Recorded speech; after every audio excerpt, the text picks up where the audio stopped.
안녕하세요. 사랑하는 성도님, 생명의 주님이 우리와 함께 하십니다. 우리와 함께 하시는 주님을 찬양합니다. 기도합시다. 하나님 감사합니다. 오늘도 저희들에게 새날 또 희망의 하루를 허락하여 주시니 감사합니다. 여러 가지 어려움과 또 위기와 힘든 상황이 계속되고 있지만 그러나 저희들은 하루하루 주님의 은혜 안에서 또 말씀의 인도하심을 따라 생명의 길, 은혜와 소망의 길을 걷게 하여 주심에 감사드립니다. 오늘도 주님의 말씀으로 저희들을 새롭게 하여 주시고 또 저희들이 나아갈 길을 보여주시며 기쁨으로 감사함으로 순종할 수 있도록 인도하여 주시옵소서. 예수님 이름으로 기도합니다. 아멘.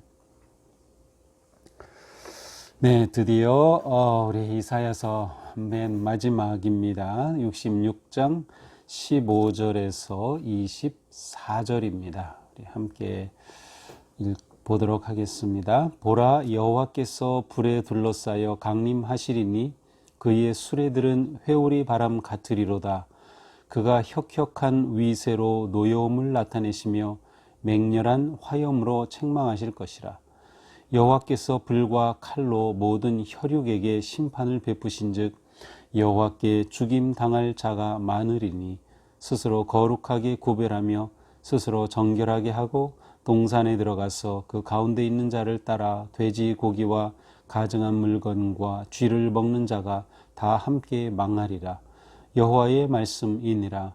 내가 그들의 행위와 사상을 아노라. 때가 이르면 뭇 나라와 언어가 다른 민족들을 모으리니 그들이 와서 나의 영광을 볼 것이며 내가 그들 가운데에서 징조를 세워서 그들 가운데에서 도피한 자를 여러 나라 곧 다시스와 뿔과 활을 당기는 룻과 및 두발과 야완과 또 나의 명성을 듣지도 못하고 나의 영광을 보지도 못한 먼 섬들로 보내리니 그들이 나의 영광을 뭇 나라에 전파하리라. 나 여호와가 말하노라. 이스라엘 자손이 예물을 깨끗한 그릇에 담아 여호와의 집에 드림같이 그들이 너희 모든 형제를 뭇 나라에서 나의 성산 예루살렘으로 말과 수레와 교자와 노새와 낙타에 태우다가 여호와께 예물로 드릴 것이요 나는 그 가운데에서 택하여 제사장과 레위인을 삼으리라. 여호와의 말이니라. 내가 지을 새 하늘과 새 땅이 내 앞에 항상 있는 것 같이 너희 자손과 너희 이름이 항상 있으리라. 여호와의 말이니라. 여호와가 말하노라. 매월 초하루와 매 안식일에 모든 혈육이 내 앞에 나와 예배하리라. 그들이 나가서 내게 패역한 자들의 시체들을 볼 것이라. 그 벌레가 죽지 아니하며 그 불이 꺼지지 아니하여 모든 혈육에게 가증함이 되리라. 아멘. 자, 이사야서의 맨 마지막 말씀은 하나님께서 모든 민족들을 통하여 새 하늘과 새 땅을 이루어 가시는 그러한 모습을 보여주고 있습니다. 자, 15절입니다. 시작되는 구절이죠. 보라, 여호와께서 불에 둘러싸여 강림하시리니 그의 수레들은 회오리 바람 같으리로다. 자, 이제 하나님께서 강림하신다. 그것은 오신다, 임하신다는 거죠. 보통 하나님의 나타나심, 또 신현현이라고도 하는 그러한 모습이에요. 하나님의 임재하심은 무엇인가요? 역사의 새로운 시작, 또한 역사의 종말, 심판, 새로운 창조, 이러한 의미들을 담고 있어요.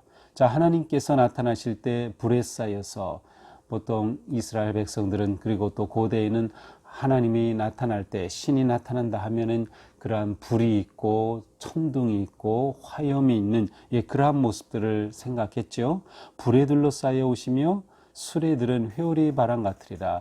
자, 여기서 수레는 그 전쟁에 나아가는 병거, 전투용 마차와 같은 것을 의미합니다. 회오리 바람 같이 나타난다. 자, 하나님이 오시는데 병거가 나타난다. 그것은 하나님께서 심판하시는 그러한 모습을 의미하고 있습니다. 그가 혁혁한 위세로 노여움을 나타내시며 하나님께서 노여움 가운데 또 맹렬한 화염으로 그들을 책망하고 보응하신다.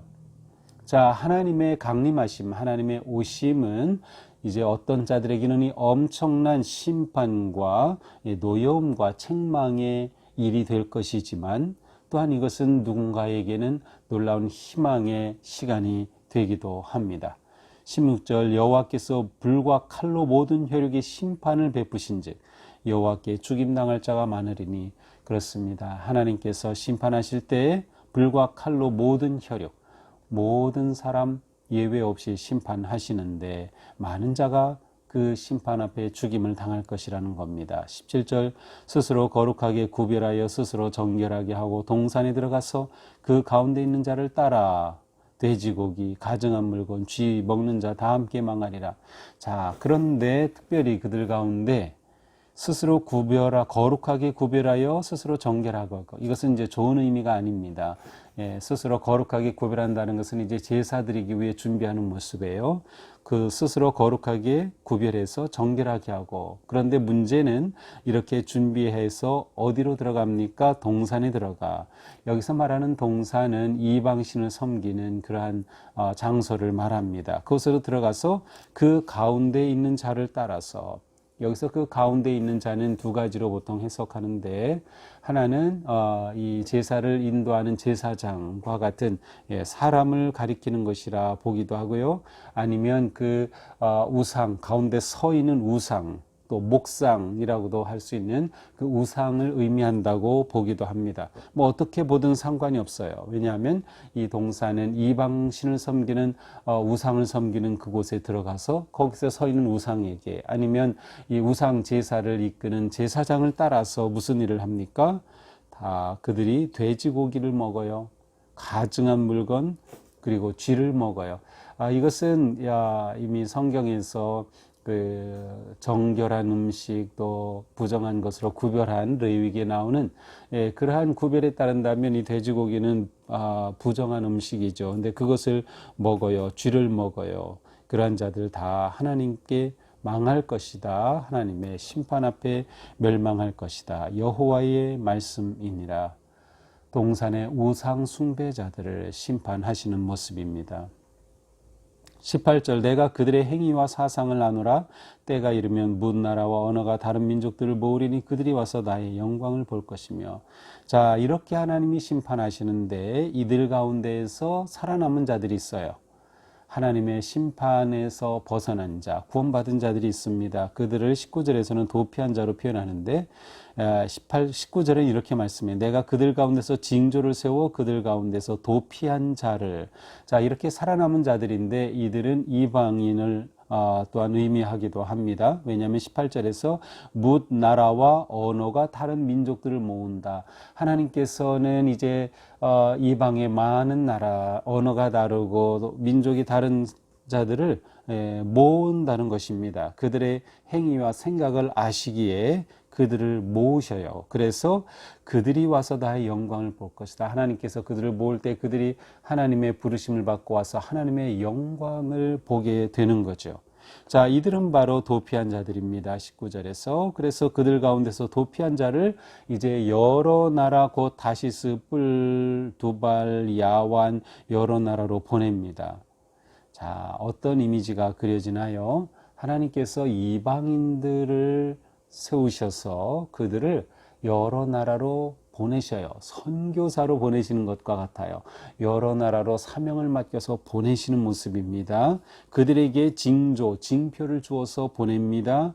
그 징표가 무엇인지 모르지만 하나님의 역사하심, 하나님의 심판, 하나님의 영광의 이 모든 것들을 그들에게 주어 그들을 보냅니다. 어디로 보냅니까? 다시스는 스페인의 한 항구죠. 그래서 스페인으로 뿔과 활을 당기는 루. 여기서 뿔과 활 이렇게 이것은 그 당시에 북아프리카 지역을 의미하는 그러한 표현이었다고 합니다. 그래서 특별히 이제 북아프리카에 또 있는 그 소말리아, 또 리비아 같은 그러한 나라에게로 보냅니다.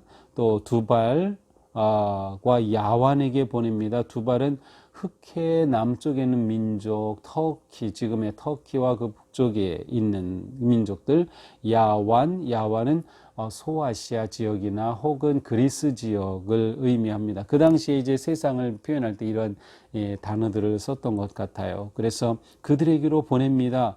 그들에게 보내서 그들은 그 지역에 있는 사람들은 하나님에 관해서 알지 못해요. 그래서 하나님의 나의 명성을 듣지도 못하고 영광을 보지도 못한 먼 섬과 같은 그들에게 보냅니다. 그렇게 해서 어떻게 합니까? 그들이 나의 영광을 문 나라에 전파해라. 자, 이들에게 보내어서 그곳에서 하나님의 영광을 전파하는 겁니다. 선교 사역을 하는 거죠. 하나님을 그들에게 알리는 것입니다. 이스라엘 백성들을 하나님께서 택하신 목적이 바로 그들을 통하여 뭇 이방 나라들을 구원하고 복의 세계로 초청하는 것이었어요. 하나님의 영광을 선포하는 거죠. 그러나 이제 하나님께서는 이스라엘 백성들에게 주셨던 그 사명을 이방 나라들에게 확장하십니다. 어떤 분들은 이제 이스라엘에서 빼앗아서 이방에게 주는 것으로 보기도 하지만 제가 볼 때는 왜냐하면 뒤에 이제 이스라엘 백성들의 회복이 나오기 때문에 그것보다는 이스라엘 백성들에게 주어졌던 이 사명이 이제 온 이방 나라와 백성들에게로 확장되는 거예요. 하나님께서는 그들을 통해서도 하나님의 영광을 열방에 드러내도록 하시는 것이죠. 하나님의 영광을 드러냅니다. 20절 나 여호와가 말하노라 이스라엘 자손이 예물을 깨끗한 그릇에 담아 여호와의 집에 드림같이. 자, 원래 택하셨던 이스라엘 백성들이 하나님 앞에 그렇게 깨끗하게 정결하여 하나님께 예배 드렸던 것과 같이 그들은 이방인 보냄을 받은 자들이죠. 그들이 너희 모든 형제를 문나라에서 나의 성산 예루살렘으로 말과 수레와 교자와 노새와 낙타에 태워다가 여호와께 예물로 드릴 것이요. 자, 이 모습은 아주 특별한 모습이에요. 무엇인가 하면 이제 이들을 이렇게 이방으로 보내는데 그 곳곳에는 흩어져 있던 하나님의 백성들이 있습니다. 흩어져 있던 보통 이제 그 신약 시대에 이렇게 흩어져 있던 사람들을 가리키는 이방 그 유대인들을 가리켜 디아스포라라고 했죠. 바로 이렇게 흩어져 있는 그들을 모든 형제를 문나라에서 다시 그들을 불러가지고 안전하게 예루살렘으로 데려옵니다. 말과 수레와 교자와 노새와 낙타에 태워서 안전하게 다시 예루살렘으로 회복시키게 하는 거예요. 그래서 마치 여호와께 예물로 그들을 바치듯이 그렇게 데려오는 겁니다. 이것이 이방인들에게 주어진 또 하나의 사명이에요. 곳곳으로 가서 하나님의 영광을 드러낼 뿐만 아니라 흩어져 있던 하나님의 백성들을 안전하게 예루살렘으로 데리고 오는 것이죠. 자, 이렇게 하여 21절 나는 그 가운데 택하여 제사장과 레위인을 삼으리니 여호와의 말이니라. 그들 가운데서 또한 제사장과 레위인을 삼아서 하나님께 구별된 지도자로 하나님을 예배하도록 그렇게 준비하시는 모습입니다.